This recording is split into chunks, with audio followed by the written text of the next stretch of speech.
علماء کا اتفاق ہے اس بات کے اوپر کہ اہل بیت کے جتنے فضائل قرآن سے ثابت ہیں، جتنے فضائل احادیث سے ثابت ہیں، انہی کے مطابق جو ہے وہ ان سے محبت کرنا،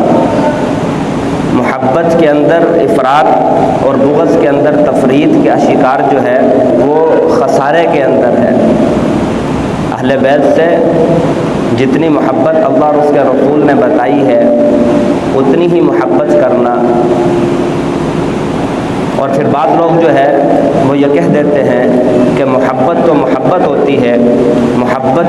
کے اندر جو ہے وہ سب کچھ چلتا ہے، محبت ہم کسی سے پوچھ کے نہیں کرتے۔ حالانکہ اللہ رب العزت کے حبیب نے بخاری شریف کے اندر، مسلم شریف کے اندر اب وہ سارے فضائل جو ہے وہ بیان کر دیے۔ اب محبت کے اندر آ کر اگر کوئی آدمی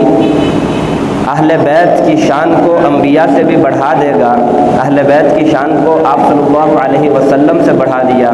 اللہ سے بھی بس اوقات بڑھا دیا جاتا ہے۔ اہل بیت کی شان کو جو ہے اہل بیت کے اللہ کے برابر کھڑا کر دیا جاتا ہے، تو یہ تو شرک ہو جاتا ہے۔ اب حضرت عیسیٰ علیہ السلام کے چاہنے والے جو تھے، عیسائی جو تھے، اب انہوں نے محبت کے اندر آ کر ہی حضرت عیسیٰ علیہ السلام کو اللہ کا بیٹا قرار دیا تھا۔ یہودیوں نے محبت میں آ کے ہی حضرت عزیر علیہ السلام کو اللہ کا بیٹا قرار دیا تھا۔ وقالت الیہود عزیر ابن اللہ وقالت النصارى مسیح ابن اللہ، اب وہ محبت کے اندر آ کر ہی قرار دیا تھا۔ تو اللہ نے جو ہے وہ یہ نہیں فرمایا کہ انہوں نے محبت میں کیا ہے تو ان کو میں بخش دوں گا، فرمایا نہیں، اب یہ خالدین فیہا ابدا، ہمیشہ کی آگ کے اندر جائیں گے، اگرچہ انہوں نے یہ کام محبت میں آ کر کیا،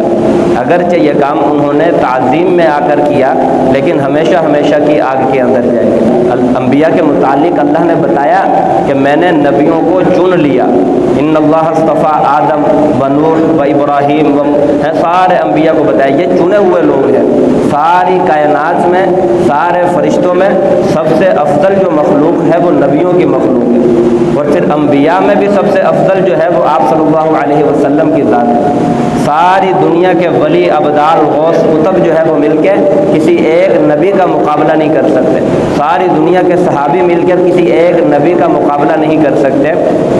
اور سارے نبی جو ہے وہ مل کر آپ صلی اللہ علیہ وسلم کی عظمت اور بلندی کو نہیں پہنچ سکتے۔ آپ صلی اللہ علیہ وسلم افضل الانبیاء، افضل البشر، خیر البشر،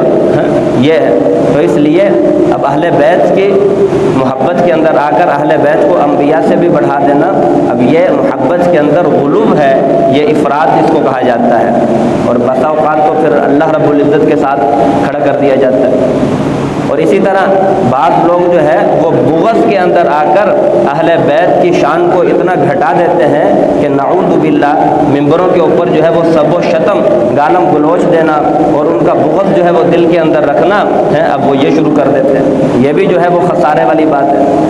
کسی ایک صحابی کا بغض دل میں ہوا تو وہ جنت میں نہیں جائے گا، اور اہل بیت تو پھر اللہ نے ان کی شان ہی بہت بڑھا دی۔ اہل بیت میں کسی ایک کا بغض بھی ہلکا سا دل میں ہوا تو وہ جنت کے اندر نہیں جا سکتا۔ اہل سنت والجماعت جو ہے ان کا عقیدہ ہے اللہ اور اس کے رسول نے جتنی اہل بیت کی شان کو بیان کیا ہے ہم اس سے نہ زیادہ اس کے قائل ہیں نہ اس سے کم قائل ہیں، اور اللہ نے قرآن مجید کے اندر اہل بیت کی شان کو بیان کر دیا۔ یہ کوئی معمولی بات نہیں ہے۔ قرآن مجید کی جب یہ آیت نازل ہوئی قُلْ لَا أَسْأَلُكُمْ عَلَيْهِ أَجْرًا، اب یہ سارے نبیوں کا جو ہے وہ ایک ہی قول تھا۔ سورۃ شعراء کے اندر بھی اللہ نے بیان کیا، اور بھی دیگر سورتوں کے اندر جو ہے جتنے بھی نبی آئے وہ سارے نبیوں نے جب قوم کو دعوت دی، کسی نے 80 سال دعوت دی، کسی نے کتنے سال دعوت دی، اب جب قوم جنہوں نے مان لیا یا نہ مانا، اب نبیوں کا ایک ہی پیغام ہوتا تھا لا أسألكم علیہ اجرا، یہ جو ہم نے آپ کو دعوت دی ہے، یہ ساری زندگی آپ کے پیچھے ہم چلے ہیں، ہم آپ سے کوئی اجر کا مطالبہ نہیں کرتے، ہم آپ سے کوئی واہ واہ کا مطالبہ نہیں کرتے، ہم آپ سے کوئی اجرت نہیں مانگتے۔ پھر ایک جگہ تو فرمایا لا نريد منکم جزاء ولا شکورا، ہم تو آپ سے شکر کے بھی طلبگار نہیں ہیں، ہم نے جو آپ کو دعوت دی ہم تو اتنا بھی نہیں چاہتے کہ آپ آ کر ہماری تعریف کریں کہ آپ نے بہت اچھی دعوت دی، آپ نے بہت اچھا کام کیا، ہم تو اس کے بھی قائل نہیں ہیں۔ جب آپ صلی اللہ علیہ وسلم تشریف لائے تو آپ صلی اللہ علیہ وسلم کی بھی یہی دعوت تھی، قل لا اسألکم علیہ اجرا، جو دوسرے نبیوں کی دعوت تھی، ہم آپ سے جو ہے وہ اجر نہیں چاہتے، لیکن ایک چیز آپ صلی اللہ علیہ وسلم نے جو ہے وہ مانگی کہ میں تم سے صرف ایک چیز چاہتا ہوں اور کچھ نہیں چاہتا۔ قرآن کی آیت ہے سورۃ الشورى کے اندر جو ہے وہ یہ آیت نازل، قل لا اسألکم علیہ اجرا الا المودۃ فی القربى، کہ میں صرف تم سے ایک چیز کا مطالبہ کرتا ہوں، یہ ساری زندگی جو میں تمہارے لیے دعائیں کرتا رہا، ساری زندگی تمہارے پیچھے پیچھے پھرتا رہا، میں صرف ایک چیز کا مطالبہ کرتا ہوں۔ مودت جو ہے یہ محبت کو کہتے ہیں، اور قربہ جو ہے وہ رشتہ داری کو کہتے ہیں۔ الا المودۃ فی القربى، صرف اپنے رشتہ داروں کی محبت چاہتا ہوں کہ میرے رشتہ داروں سے تم محبت کرو، میرے رشتہ داروں کے دل میں بغض نہ رکھو، میرے رشتہ داروں سے تم محبت کا سلوک کے ساتھ پیش آؤ، میں صرف تم سے یہ چاہتا ہوں کہ محبت۔ صحابہ کرام جو ہے انہوں نے آپ صلی اللہ علیہ وسلم سے پوچھ لیا، غالباً حضرت عبداللہ بن عباس رضی اللہ تعالیٰ عنہ نے پوچھا، یا رسول اللہ من قرابتنا هؤلاء الذی وجبت علینا محبتهم، کون سے رشتہ دار جن کی محبت ہمارے اوپر واجب کی گئی ہے وہ کون سے رشتہ دار ہیں؟ آپ کے رشتہ داروں میں کون سے رشتہ دار ہیں جن کی محبت ہمارے اوپر واجب کی گئی ہے؟ تو آپ صلی اللہ علیہ وسلم نے فرمایا علی و فاطمہ و ابناہا، علیہم الصلاۃ والسلام، کہ علی رضی اللہ تعالیٰ عنہ، حضرت فاطمہ رضی اللہ تعالیٰ عنہ اور ان کے لاڈلے جو ہیں وہ حسنین کریمین، اور جتنی بھی ان کی اولاد ہے وہ ابناہا، ان کی ساری اولاد جو ہے وہ ان کی محبت جو ہے وہ ایمان والے کے لیے لازم ہے، جو اللہ اس کے رسول کو مانتا ہے اس کو چاہیے کہ وہ ان سے محبت کرے۔ اور آیت مباہلہ پچھلے جمعے بھی عرض کی، جب نجران کے عیسائی جو ہے وہ آئے آپ صلی اللہ علیہ وسلم کے پاس بحث و مباحثہ کرنے کے لیے ہیں، اب آپ صلی اللہ علیہ وسلم نے فرمایا قل تعالوا ندعو ابناءنا وابناءکم ونساءنا ونساءکم وانفسنا وانفسکم ثم نبتہل فنجعل لعنت اللہ علی الکاذبین، بلاؤ اپنے اولاد کو، اپنے اہل کو، خود بھی آؤ، میں خود بھی آتا ہوں، اور اللہ رب العزت سے ہم دعا کرتے ہیں جو جھوٹا ہو لعنت اللہ علی الکاذبین، اس پر اللہ کی لعنت ہو۔ اب یہ آیت جب نازل ہوئی تو آپ صلی اللہ علیہ وسلم کے متعلق فرمایا دعا رسول اللہ صلی اللہ علیہ وسلم علی و فاطمہ و حسن و حسین فقال اللہم اہلی، اللہم اہلی، آپ صلی اللہ علیہ وسلم نے حضرت علی، حضرت فاطمہ، حضرت حسن، حضرت حسین رضی اللہ تعالیٰ عنہ کو بلایا اور اللہ سے دعا کی اللہم ہؤلاء اہلی، اے اللہ یہ میرے اہل ہیں، اے اللہ یہ میری اولاد ہیں، یہ میرے اہل بیت ہیں۔ اب جب نجران کے عیسائیوں نے دیکھا، ان نفوس قدسیہ کو دیکھا، اور آپس میں مشورہ کرنے لگے کہ یہ چہرے ایسے چہرے ہیں کہ اگر یہ اللہ سے دعا کرے کہ اس پہاڑ کو ہلا کر جو ہے وہ دوسری جگہ شفٹ کرنا ہے تو اللہ رب العزت ان کی دعا کو کبھی رد نہیں کریں گے، اللہ رب العزت ان کی دعاؤں کی برکت سے پہاڑوں کو ایک جگہ سے ہلا کر دوسری جگہ کر دیں گے، تو پھر جو ہے اگر یہ سچے نبی ہوئے تو ہماری ہلاکت کے اندر کوئی تردد نہیں ہے، ہم تو پھر ہلاک ہو جائیں گے۔ اب وہ جو ہے آئے تو تھے مباہلہ کرنے کے لیے، آئے تو تھے بحث و مباحثہ کرنے کے لیے، لیکن جو ہے اب وہ صلح کر کے واپس چلے گئے، آپس میں صلح کی اور صلح کر کے جو ہے وہ واپس چلے گئے۔ قیامت کے دن قرآن مجید کی آیت ہے فَإِذَا نُفِخَ فِي الصُّورِ فَلَا أَنْسَابَ بَيْنَهُمْ، فرمایا کہ قیامت کے دن سارے رشتے جو ہے وہ ختم ہو جائیں گے، فَلَا أَنْسَابَ بَيْنَهُمْ، کوئی رشتہ دار کام نہیں آئے گا، بیٹا جو ہے وہ باپ کے کام نہیں آئے گا، باپ بیٹے کے کام نہیں آئے گا، اولاد جو ہے وہ کسی کے کام نہیں آئے گی، ہر رشتہ ختم۔ یوم یفر المرء من اخیہ وامہ وابی وصاحبتہ وبنیہ لکل امرئ منہم یومئذ شأن یغنی وجوہ یومئذ مسفرہ ضاحکۃ مستبشرہ ووجوہ یومئذ علیہا غبرہ ترہقها قطرہ اولئک هم الکفرۃ الفجرہ۔ ہر اولاد جو ہے وہ اولاد اپنے باپ سے بھاگے گی، باپ اپنی اولاد سے بھاگے گا، شوہر بیوی سے، بیوی شوہر سے، ہر کوئی ایک دوسرے سے بھاگے گا، سب رشتے ختم۔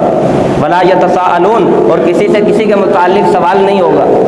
بیٹے سے یہ سوال نہیں ہوگا کہ تمہارے باپ نے یہ نماز کیوں نہیں پڑھی، بیٹے سے اپنے متعلق سوال، باپ سے اس کے متعلق سوال، سارے رشتے ختم۔ لیکن آپ صلی اللہ علیہ وسلم کی حدیث ہے، فرمایا کہ کل سبب و نسب ہے منقطع، ہر رشتہ اور ہر جو ہے وہ واسطہ جو ہے وہ قیامت والے دن ختم ہو جائے گا، الا سببی و اہلی، سوائے میرے سبب کے، میرے واسطے کے اور میرے رشتہ داروں کے علاوہ باقی سب رشتہ دار ختم۔ آپ صلی اللہ علیہ وسلم کے رشتہ دار صرف وہی باقی سب ختم۔ تو اس لیے یہ اہل بیت کے فضائل اہل بیت کے فضائل اور جو ہے بے شمار احادیث صحیح سے ثابت ہیں۔ آپ صلی اللہ علیہ وسلم جب حجۃ الوداع سے واپس ہوئے اور حجۃ الوداع کے موقع کے اوپر یہ آیت نازل ہوئی، الیوم اکملت لکم دینکم واتممت علیکم نعمتی ورضیت لکم الاسلام دینا، کہ آج جو ہے وہ دین مکمل ہو چکا۔ اب صحابہ کرام نے جب یہ آیت سنی تو حضرت ابوبکر صدیق رضی اللہ تعالیٰ عنہ اب رونا شروع ہو گئے۔ صحابہ نے پوچھا بھائی کیوں رو رہے ہو؟ فرمایا کہ اللہ نے اپنا دین مکمل کر دیا، اب جو ہے وہ آپ صلی اللہ علیہ وسلم کا آخری زمانہ ہے، آخری وقت ہے، چونکہ دین ہی مکمل ہو گیا، جس وجہ سے بھیجا تھا اب وہ مقصد پورا ہو گیا ہے۔ جب وہ مقصد پورا ہو گیا اب آپ کو جو ہے وہ بلانے کا وقت آ گیا۔ حجۃ الوداع سے جب واپسی ہوئی، غدیر خم کے نام سے جو ہے جو مشہور ہے، خم کے نام پہ، اب وہاں آپ صلی اللہ علیہ وسلم نے لوگوں کو خطبہ دیا اور لوگوں کو کہا فقال انما انا بشر، اے لوگوں توجہ کے ساتھ سن لو کہ میں ایک انسان ہوں، یوشک ان یاتی رسول ربی، قریب ہے کہ میرے رب کا بھیجا ہوا قاصد جو ہے وہ میرے پاس آ جائے، فاجیبا، اور میں اس کی دعوت کو قبول کر لوں۔ اب بخاری شریف کے اندر وہ لمبی ایک دو نہیں کئی احادیث ہیں کہ اللہ رب العزت نے جتنے بھی نبی بھیجے ان نبیوں کو اللہ رب العزت اختیار دیتے ہیں۔ جب موت کا وقت آتا ہے اب وہ سارے نبیوں کو اختیار ملتا ہے، ایک فرشتے کو بھیجا جاتا ہے اور جا کر ان کو جو ہے وہ اختیار دیا جاتا ہے کہ بھئی آپ دنیا میں رہنا چاہتے ہیں یا آخرت کو پسند کرنا چاہتے ہیں۔ جب آپ صلی اللہ علیہ وسلم کے پاس جو ہے وہ یہ اختیار لے کر آئے حضرت جبرائیل علیہ السلام، آپ صلی اللہ علیہ وسلم نے دعا کی اللہم فی رفیق الاعلیٰ، اے اللہ میں رفیق اعلیٰ میں جانا چاہتا ہوں، میں آپ کے پاس جانا چاہتا ہوں۔ تو اسی کی طرف اشارہ کیا، قریب ہے کہ اللہ رب العزت کا بھیجا ہوا قاصد جو ہے وہ میرے پاس وہ پیغام لے کر آ جائے کہ آپ دنیا میں رہنا چاہتے ہیں یا جانا چاہتے ہیں، فاجیبت، میں تو اس پیغام کو قبول کر لوں گا، میں اس دعوت کو قبول کر لوں گا، یعنی کہ میں اپنے اللہ کے پاس چلا جاؤں گا۔ اور فرمایا کہ میں تمہارے پاس دو چیزیں چھوڑ کر جا رہا ہوں، دو چیزیں اب اس موقع پر فرمایا۔ پہلی چیز فرمایا کہ فہذا کتاب اللہ فیہ الہدی والنور، کہ یہ کتاب اللہ ہے، یہ قرآن مجید ہے، اس کے اندر ہدایت بھی ہے، اس کے اندر نور بھی ہے، اس کے اندر جو ہے وہ دونوں چیزیں ہیں۔ فرمایا کہ فخذوا بالکتاب اللہ، اس قرآن کو، اس کتاب اللہ کو پکڑ لو مضبوطی کے ساتھ، فاستمسکوا، مضبوطی کے ساتھ پکڑ لو، اس کے اوپر عمل کرو۔ اور دوسری چیز فرمائی کہ میں تمہارے درمیان اپنے اہل بیت چھوڑ کر جا رہا ہوں، اذکرکم اللہ فی اہل بیتی، اذکرکم اللہ فی اہل بیتی، اذکرکم اللہ فی اہل بیتی، 3 دفعہ ارشاد فرمایا کہ میں اللہ سے تمہیں اہل بیت کے متعلق ڈراتا ہوں کہ اللہ یاد کرواتا ہوں تمہیں، میرے اہل بیت کے ساتھ کوئی بھی معاملہ کرنے سے پہلے اپنے اللہ کو یاد کر لیا کرو، میرے اہل بیت کے ساتھ کوئی بھی معاملہ کرنے سے پہلے اللہ کو یاد کر لیا کرو۔ 3 دفعہ جو ہے وہ یہ جملہ ارشاد فرمایا، اہل بیت کے متعلق میں اللہ سے ڈراتا ہوں، اہل بیت کو مضبوطی کے ساتھ پکڑ لو۔ 2 چیزیں فرمائی، دونوں چیزوں میں سے ایک چیز بھی اگر چھوٹ گئی تو اب وہ جو ہے قابل قبول نہیں۔ اہل بیت کی محبت تو دل میں ہے لیکن قرآن کے اوپر عمل نہیں ہے، اب یہ بھی آدمی خسارے میں ہے۔ قرآن کے اوپر عمل تو ہے لیکن اہل بیت کے ساتھ محبت نہیں ہے، یہ آدمی بھی خسارے میں ہے۔ 3 چیزیں فرمائی ایک موقع پر، فرمایا کہ اللہ سے محبت کرو، فاحب اللہ، اللہ سے محبت کرو۔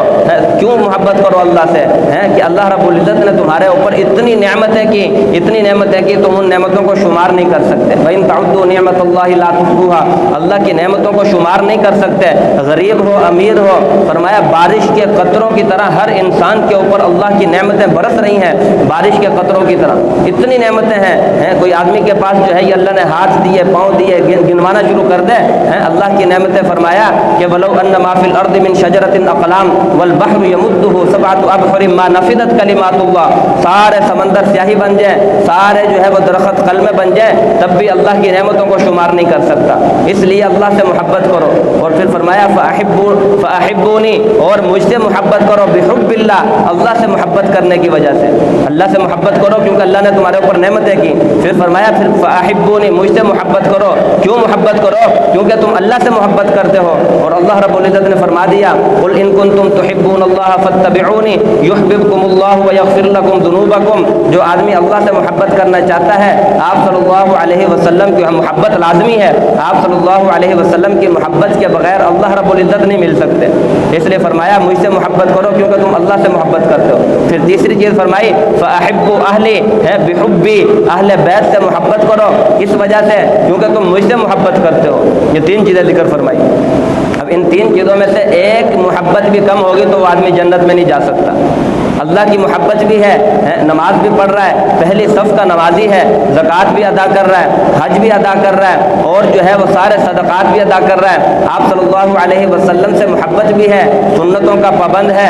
لمبی لمبی داڑھی ہے، کپڑا جو ہے وہ لباس سنت کے مطابق، اپنی پوری زندگی سنت کے مطابق، لیکن اہل بیت کی محبت نہیں ہے تو یہ آدمی جنت میں نہیں جا سکتا، یہ آدمی جنت میں نہیں جا سکتا۔ اسی طرح اللہ کی محبت نہیں ہے، آپ صلی اللہ علیہ وسلم کی محبت ہے، سنت، چہرے کے اوپر داڑھی بھی سجائی ہوئی ہے، لباس سارا سنت کے مطابق، سب کچھ سنت کے مطابق، اہل بیت کی محبت بھی ہے، اہل بیت کا نام بھی لے رہا ہے، ان کے جو ہے وہ ادب اور اکرام اور تعظیم بھی کر رہا ہے، لیکن اللہ کی بات نہیں مانی جا رہی، نماز نہیں پڑھ رہا، فرض نماز نہیں پڑھ رہا، روزہ نہیں رکھ رہا، حج فرض ہے لیکن حج نہیں کر رہا، زکوٰۃ فرض ہے لیکن زکوٰۃ ادا نہیں کر رہا، اب یہ اللہ کی محبت تو نہ ہوئی، اللہ کی محبت ہوتی تو اللہ کا کہنا بھی مانتا، تو اس لیے فرمایا کہ یہ آدمی جنت میں نہیں جا سکتا، اللہ کی ان تینوں میں سے کسی ایک محبت کی بھی کمی ہوگی تو وہ آدمی جنت میں نہیں داخل ہو سکتا۔ بڑے بڑے صحابہ کرام، لیکن اہل بیت سے محبت کا ان کا یہ عالم کہ ان سے پرچیاں لکھوائی جا رہی ہیں۔ حضرت عبداللہ بن عمر اور حضرت حسین رضی اللہ تعالیٰ عنہ کا جب آپس میں وہ بحث ہوئی تو اب انہوں نے فرمایا کہ تمہارا باپ جو ہے وہ تو ہمارا غلام ہے، فرمایا حضرت عمر کے پاس جب یہ بات پہنچی تو فرمایا لکھوا کے لے آؤ، پرچی کے اوپر لکھوا کے لے آؤ، جب پرچی کے اوپر لکھوا کر لایا گیا تو فرمایا یہ پرچی میرے ساتھ جو ہے وہ کفن کے اندر جو ہے وہ ڈال دینا، اب ان کی غلامی کے صدقے انشاءاللہ اللہ رب العزت ہمیں بخش دیں گے۔ اب وہ تو صحابہ کی محبت، اور پھر اس کے علاوہ اولیاء کی محبت، امام ابو حنیفہ رحمۃ اللہ علیہ کی محبت کا یہ عالم تھا کہ امام محمد بن علی الباقر رحمہ اللہ تعالی عنہ تشریف لائے، امام ابو حنیفہ رحمۃ اللہ علیہ جو ہے وہ کھڑے ہوئے ہیں، امام محمد بن الباقر رضی اللہ تعالیٰ عنہ بھی کھڑے ہوئے ہیں، اب ان سے فرمایا کہ آپ تشریف رکھیں، جب تک آپ تشریف نہیں رکھیں گے ہم نہیں اس وقت تک بیٹھ سکتے، آپ کھڑے ہوں اور ہم بیٹھ جائیں ایسا نہیں ہو سکتا۔ اب جب تشریف رکھی بیٹھ گئے تو پھر فرمایا کہ آپ صلی اللہ علیہ وسلم یعنی کہ ان کو مخاطب کر کے فرمایا کہ آپ کے نانا کی محبت جس طرح صحابہ کے اوپر لازم اور فرض تھی، اسی طرح آپ کی محبت ہمارے اوپر لازم ہے، جس طرح صحابہ نے آپ کی محبت کی اسی طرح جب تک ہم آپ کی محبت اس طرح نہیں کریں گے تو ہم جنت میں نہیں جا سکتے۔ اور سادات کو ڈھونڈتے تھے، سادات کو جو ہے وہ تلاش کر کر کے ان کے اوپر خفیہ طور پر جو ہے وہ صدقات کرتے تھے۔ امام مالک رحمۃ اللہ علیہ کا جب زمانہ آیا، اب بنو عباسیہ کی خلافت تھی، خلافت عباسیہ، اب وہ اس کے اندر ظالم حکمران اس وقت کا جو ہے اس کا نام منصور، اب منصور جو ہے وہ حکمران تھا، سارے لوگوں نے اس کے ہاتھ کے اوپر بیعت کی ہوئی ہے، یہاں تک کہ بڑے بڑے نیک لوگوں نے بیعت کی ہوئی ہے۔ اب ایک سادات حضرت محمد ذو النفس الزکی رحمہ اللہ تعالیٰ عنہ، اب وہ سادات میں سے تھے، اب وہ جو ہے وہ ان کی مخالفت میں جو ہے وہ کھڑے ہوئے، لوگوں کو کہا کہ آپ میری بیعت کرو، میں سادات ہوں۔ حضرت امام مالک رحمۃ اللہ علیہ نے جو ہے وہ فتویٰ دیا منصور کے خلاف کہ لوگ جو ہے وہ ان کے اوپر محمد کی بیعت کرنا جو ہے وہ لازم اور فرض ہے۔ اب لوگوں نے اب سوال کیا امام مالک رحمۃ اللہ علیہ سے، آپ تو بڑے محدث ہیں، آپ تو بڑے فقیہ ہیں، آپ تو بڑے عالم ہیں، آپ ایک بادشاہ کی بیعت توڑنے کے لیے کہہ رہے ہیں؟ بادشاہ کی بیعت توڑنا جو ہے یہ تو اس کو دعوت دینا، موت کو دعوت دینا ہے، کسی بادشاہ کے خلاف جانا موت کو دعوت دینا ہے۔ فرمایا کہ آپ بادشاہ کی بیعت کو توڑ رہے ہیں، فرمایا کہ اس بادشاہ نے ظلم اور زبردستی کے ساتھ لوگوں سے بیعت کروائی ہے، اور جو بیعت ظلم اور زبردستی کے ساتھ ہو وہ قابل قبول نہیں ہوتی، تو لہٰذا جنہوں نے بیعت کی ہے وہ قابل قبول بیعت ہوئی نہیں ہے، جب بیعت ہوئی نہیں ہے تو وہ امام محمد رحمہ اللہ تعالیٰ عنہ کے ہاتھ پر بیعت کریں۔ اب جب لوگوں نے امام مالک رحمۃ اللہ علیہ کا یہ فتویٰ سنا تو لوگوں نے دھرا دھر امام محمد کے نام کے اوپر بیعت کرنا شروع کر دی۔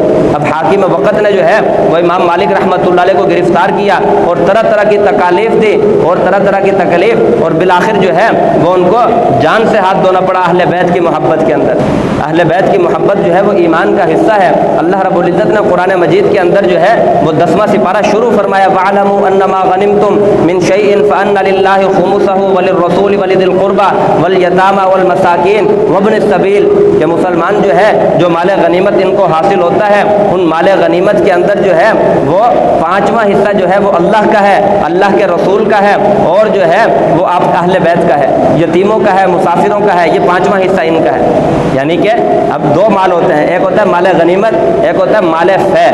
اب مال غنیمت جو ہے وہ کہتے ہیں کہ جب مسلمانوں کی کافروں کے ساتھ لڑائی ہوئی، اس لڑائی کے اندر جو ہے مسلمان جیت گئے، جب مسلمان جیت گئے تو ان کو جو مال ملا وہ مال غنیمت ہے۔ مال فے اس کو بولتے ہیں کہ مسلمان کافروں کے ساتھ لڑائی کرنے کے لیے گئے تھے لیکن لڑائی ہوئی نہیں تھی، کافر جو ہے وہ مسلمانوں کو دیکھ کر بھاگ گئے، اب وہ بھاگ گیا، بغیر لڑائی کے جو مال اکٹھا ہوا اس کو مال فے بولا جاتا ہے۔ اب اس کے بارے میں حکم ہے، مال غنیمت جو ہے اس میں 5واں حصہ جو ہے وہ اللہ اور اس کے رسول اور اہل بیت کا ہے، اور مال فے جو ہے، مال فے پورا کا پورا اللہ اور اس کے رسول کا ہے، اس میں مسلمانوں کا حصہ نہیں ہے۔ اب یہ جو باغ فدق کا معاملہ جو ہے، اب یہ مال فے کے اندر آپ صلی اللہ علیہ وسلم کو ملا تھا۔ بنو نذیر کا جب محاصرہ کیا، لڑائی کیے بغیر جو ہے، اب یہ باغ فدق جو ہے وہ چھوڑ کر بھاگ گئے، آپ صلی اللہ علیہ وسلم کو یہ مل گیا، تو یہ آپ صلی اللہ علیہ وسلم کو مال فے میں ملا تھا اور مال غنیمت اب اللہ نے ان کا اہل بیت کا حصہ رکھ دیا مال غنیمت میں، اور مال فے جو ہے وہ پورا کا پورا اہل بیت کا، مال فے پورا کا پورا اہل بیت کا۔ اب اس میں وہ پھر بعد میں مسائل اور اختلافات آئے، کیونکہ آپ صلی اللہ علیہ وسلم کی حدیث ہے، جب حضرت فاطمہ رضی اللہ تعالیٰ عنہ حضرت ابوبکر صدیق رضی اللہ تعالیٰ عنہ سے اپنا حق مانگنے کے لیے گئی۔ آج بھی مجھ سے کسی نے سوال کیا کہ حضرت فاطمہ حضرت ابوبکر صدیق رضی اللہ تعالیٰ عنہ سے حق مانگنے گئی تھی یا نہیں گئی تھی؟ میں نے کہا جی بالکل گئی تھی۔ فرمایا پھر حضرت ابوبکر نے حق دیا تھا یا نہیں دیا تھا؟ میں نے کہا نہیں دیا تھا۔ بھائی کیوں نہیں دیا؟ حضرت ابوبکر صدیق کا حق بنتا تھا کہ حضرت فاطمہ کو حق دیں، انہوں نے حق نہیں دیا، اس وجہ سے ہم ان کی خلافت کو نہیں مانتے۔ حضرت عمر نے حق نہیں دیا، اس وجہ سے ہم ان کی خلافت کو نہیں مانتے۔ حضرت عثمان نے حق نہیں دیا، اس وجہ سے ہم ان کی خلافت کو نہیں مانتے۔ تو یہ سارے جھوٹ جو ہیں۔ اب اس کے متعلق جو ہے وہ حضرت ابوبکر صدیق رضی اللہ تعالیٰ عنہ نے ایک حدیث سنائی، فرمایا کہ نبی جو ہے وہ امت اپنی اولاد کو اپنے مال کا وارث نہیں بناتے۔ یہ حدیث ہے، صحیح حدیث ہے کہ نبی اپنی اولاد کو اپنے مال کا وارث نہیں بناتے ہیں۔ ما ترکنا صدقۃ، نبی پھر آگے وضاحت کے ساتھ بتا دیا کہ نبی جو بھی مال چھوڑ کر جائیں وہ صدقہ ہوتا ہے، جو بھی مال چھوڑ کر جائیں وہ صدقہ ہوتا ہے۔ حضرت ابوبکر صدیق رضی اللہ تعالیٰ عنہ نے یہ حدیث سنا دی، حضرت فاطمہ رضی اللہ تعالیٰ عنہ چلی گئی۔ اب اس کے بعد اب حضرت علی رضی اللہ تعالیٰ عنہ موجود تھے، اگر جو ہے وہ حضرت بی بی فاطمہ رضی اللہ تعالیٰ عنہ کا حق تھا تو حضرت علی رضی اللہ تعالیٰ عنہ نے حضرت ابوبکر کے ہاتھ پر بیعت کیوں کی، حضرت عمر کے ہاتھ پر بیعت کیوں کی؟ تو یہ سارے جو ہے وہ فضول قسم کے اعتراض۔ اور حضرت ابوبکر صدیق رضی اللہ تعالیٰ عنہ نے باغ فدق جو ہے وہ حضرت فاطمہ رضی اللہ تعالیٰ عنہ کو نہیں دیا، اور پھر کہاں استعمال کیا؟ اپنی ذات کے اوپر تو استعمال نہیں کیا، اپنی ذات کے اوپر تو استعمال نہیں کیا۔ وہ شاعر جو ہے وہ اس نے شعروں کے اندر بھی یہ بیان کیا، صدیق اکبر جے دل نبی دا دکھایا ہووے ثبوت دے وہ، صدیق اکبر جے دل نبی دا دکھایا ہووے ثبوت دے وہ، فرق جے اس دی غلامی اندر کوئی آیا ہووے ثبوت دے وہ، فدق دا پیسہ جے ذات اپنی تے لایا ہووے ثبوت دے وہ، رفیق ہجرت دا کوئی منکر عقل تو اے گل منا نہیں سکدا، نبی دے نا تو جو گھر لٹاوے او باغ زہرا دا کھا نہیں سکتا۔ اللہ کے رسول کے نام کے اوپر اپنا پورا گھر لوٹا دیا، ایک سوئی تک بھی اپنے گھر نہ چھوڑی، اور کپڑوں جسم کے اوپر جو لباس پہنا ہوا تھا وہ لباس بھی اللہ کے نام کے اوپر صدقہ کر دیا، اور ٹاٹ کا لباس پہن لیا۔ اب اس حضرت ابوبکر صدیق سے ہم امید رکھتے ہیں کہ انہوں نے فدق کا باغ کھایا ہوا، اور پھر جب حضرت علی رضی اللہ تعالیٰ عنہ کی خلافت آئی تھی انہوں نے جو ہے وہ پھر کیوں نہیں دیا؟ تو اس لیے اب یہ سارے فضول قسم کے اعتراضات قرآن نے اللہ نے فرما دیا، انما یرید اللہ لیذھب عنکم الرجس اہل البیت ویطہرکم تطہیرا، اللہ رب العزت نے تو اہل بیت سے ساری قسم کی گندگیوں کو دور کر دیا، اور ان کو جو ہے ویطہرکم مبالغے کا صیغہ لے کر آئے، اور ان کو جو ہے وہ پاک کر دیا، ان کو پاک کر دیا۔ تو اس لیے اہل بیت کی محبت بھی ہمارے اوپر لازم ہے، اور تمام صحابہ کی محبت بھی ہم سب کے اوپر لازم ہے۔ صرف اہل بیت کی محبت نہیں، جتنے بھی صحابہ ہیں سب صحابہ کی محبت ہمارے اوپر لازم ہے۔ صحابہ جو ہے وہ آپ صلی اللہ علیہ وسلم کی باہر کی زندگی کے گواہ ہیں، اور اہل بیت جو ہیں وہ آپ صلی اللہ علیہ وسلم کے گھر کی زندگی کے گواہ ہیں۔ اگر صحابہ کو نکالو گے تو باہر کی زندگی محفوظ نہیں رہے گی، اگر اہل بیت کو نکالو گے تو گھر کی زندگی محفوظ نہیں رہے گی۔ تو اس لیے ہم صحابہ والے بھی ہیں، ہم اہل بیت والے بھی ہیں، ہم صحابہ والے بھی ہیں، ہم اہل بیت والے بھی ہیں۔ دعا ہے اللہ رب العزت ہم سب کو اہل بیت کی بھی قدر کرنے کی توفیق عطا فرمائے، اور تمام صحابہ کی بھی عزت اور عظمت کرنے کی توفیق عطا فرمائے۔ وآخر دعوانا ان الحمد للہ رب العالمین۔